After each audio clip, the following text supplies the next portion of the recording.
Bom dia, bom dia. Estamos aí, sexta-feira de novo, mais uma semana que passou, com as bênçãos de Deus, agradecendo por tudo aquilo que nós temos, que nós podemos realizar com o nosso amor, com a nossa fé, com a nossa força no dia a dia, pedindo a Ele um dia de proteção e de luz para todos nós. Que Jesus nos abençoe sempre. Vamos para a nossa leitura do Evangelho segundo o Espiritismo, capítulo 2. Meu reino não é deste mundo. A vida futura. Tornou, pois, a entrar Pilatos no pretório e chamou a Jesus e disse-lhe: Tu és o rei dos judeus? Respondeu-lhe Jesus: O meu reino não é deste mundo. Se o meu reino fosse deste mundo, certo que os meus ministros haviam de pelejar para que eu não fosse entregue aos judeus. Mas por agora, o meu reino não é daqui. Disse-lhe então Pilatos: Logo, tu és rei? Respondeu Jesus: Tu o dizes que eu sou rei. Eu não nasci, nem vim a esse mundo senão para dar testemunho da verdade. Todo aquele que é da verdade ouve a minha voz. Por estas palavras, Jesus se refere claramente à vida futura, que ele apresenta em todas as circunstâncias como o fim a que se destina a humanidade e como devendo ser o objeto das principais preocupações do homem sobre a terra. Todas as suas máximas se referem a esse grande princípio. Sem a vida futura, com efeito, a maior parte dos seus preceitos de moral não teriam nenhuma razão de ser. É por isso que os que creem na vida futura, pensando que ele apenas falava da vida presente, não os compreendem ou os acham pueris.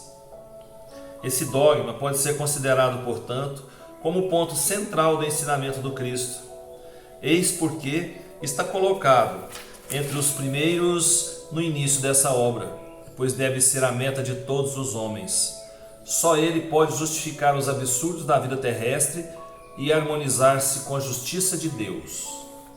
Os judeus tinham ideias muito imprecisas sobre a vida futura. Acreditavam nos anjos, que consideravam como seres privilegiados da criação, mas não sabiam que os homens, um dia, pudessem tornar-se anjos e participar da felicidade angélica. Segundo pensavam, a observação das leis de Deus era recompensada pelos bens terrenos, pela supremacia de sua nação no mundo, pelas vitórias que obteriam sobre os inimigos. As calamidades públicas e as derrotas eram os castigos da desobediência. Moisés o confirmou ao dizer essas coisas, ainda mais fortemente a um povo ignorante de pastores que precisava ser tocado antes de tudo pelos interesses deste mundo. Mais tarde, Jesus veio lhes revelar que existe outro mundo onde a justiça de Deus se realiza. É esse mundo que ele promete aos que observam os mandamentos de Deus. É nele que os bons são recompensados. Esse mundo é o seu reino, no qual se encontra em toda a sua glória e para o qual voltará ao deixar a terra. Jesus, entretanto, conformando o seu ensino ao estado dos homens da época, evitou de lhes dar o esclarecimento completo que os deslumbraria em vez de iluminar, porque eles não o teriam compreendido. Ele se limitou a colocar de certo modo a vida futura como um princípio, uma lei da natureza, a qual ninguém pode escapar. Todo cristão, portanto, crê forçosamente na vida futura, mas a ideia que muitos fazem dela é vaga, incompleta e por isso mesmo falsa em muitos pontos. Para grande número é apenas uma crença sem nenhuma certeza decisiva, e daí as dúvidas e até mesmo a incredulidade. Bom, eu vou parar a leitura desse capítulo por aqui. Não, eu vou continuar, falta pouquinho. O Espiritismo veio completar nesse ponto, como em muitos outros, o ensinamento do Cristo, quando os homens se mostraram maduros para compreender a verdade. Com o Espiritismo, a vida futura não é mais simples artigo de fé ou simples hipótese. É uma realidade material provada pelos fatos, porque são as testemunhas oculares que a vêm descrever em todas as suas fases e peripécias, de tal maneira que não somente a dúvida já não é mais possível, como a inteligência mais vulgar pode fazer uma ideia dos seus mais variados aspectos, da mesma forma que imaginaria um país do qual se lê uma descrição detalhada. Ora, essa descrição da vida futura é de tal maneira circunstanciada, são tão racionais as condições da existência feliz ou infeliz do que nelas se encontram, que acabamos por concordar que não podia ser de outra maneira e que ela bem representa a verdadeira justiça de Deus. Pois é. Jesus foi questionado por Pilatos, quando preso, né? Se ele era o rei, se o reino dele era aqui nesse mundo, né? De onde ele era rei. E Jesus, na maior humildade, na maior simplicidade, lhe disse que se ele fosse rei, que os seus não o deixariam sofrer. Se ele fosse rei neste mundo, os seus não o deixariam sofrer. Mas por ele não ser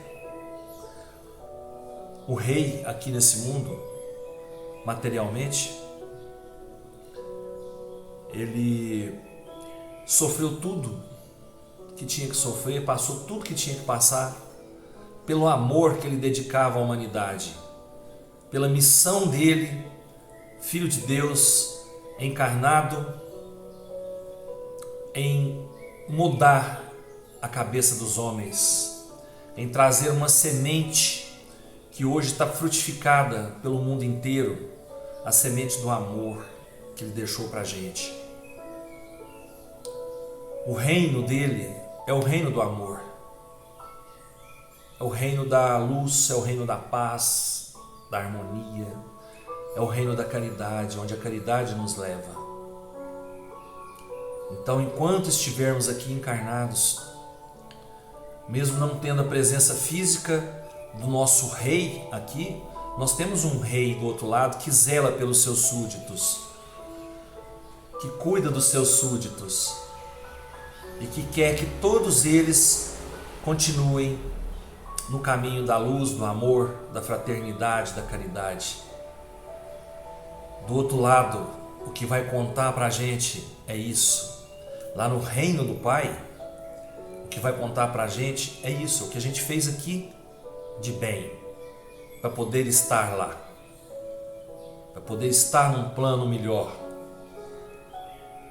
Então, enquanto estivermos aqui, meus irmãos, que nós sejamos os súditos desse rei bondoso, justo, para que a gente possa usufruir no futuro, na vida futura, de todo o bem que nós realizamos aqui. O bem faz o bem. Então, vamos usufruir do bem que a gente praticou aqui na vida futura, né?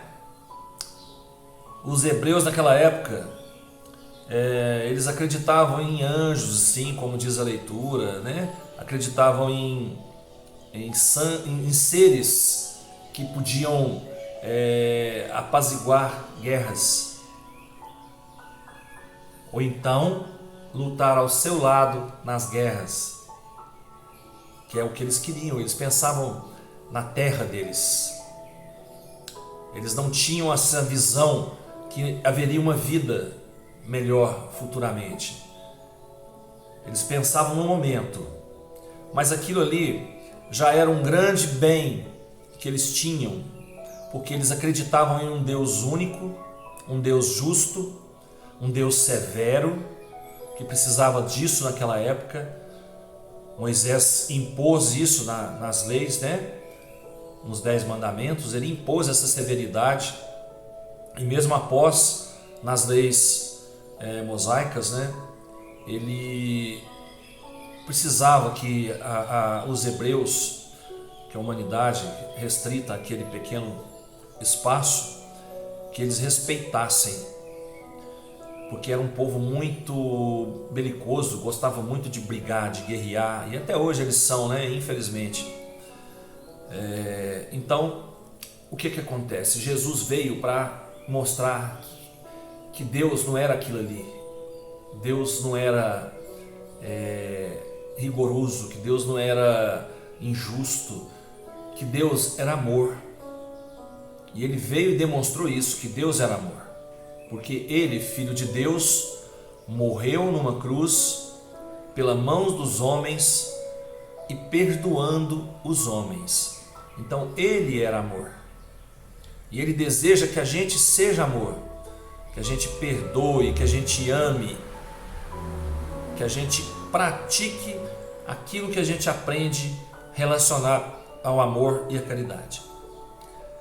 Vamos sim agora todo dia fazer uma pequena leitura na sequência do Evangelho, para a gente ir montando o nosso Evangelho dentro de casa. Tá certo? Que Jesus nos abençoe, nos proteja, nos dê uma ótima sexta-feira, com muita luz, muita paz, uma chuvinha gostosa, né? Abençoada. E até amanhã, se Deus quiser, eu tenho certeza que Ele vai querer. Beijo no coração de cada um. Fiquem com Deus.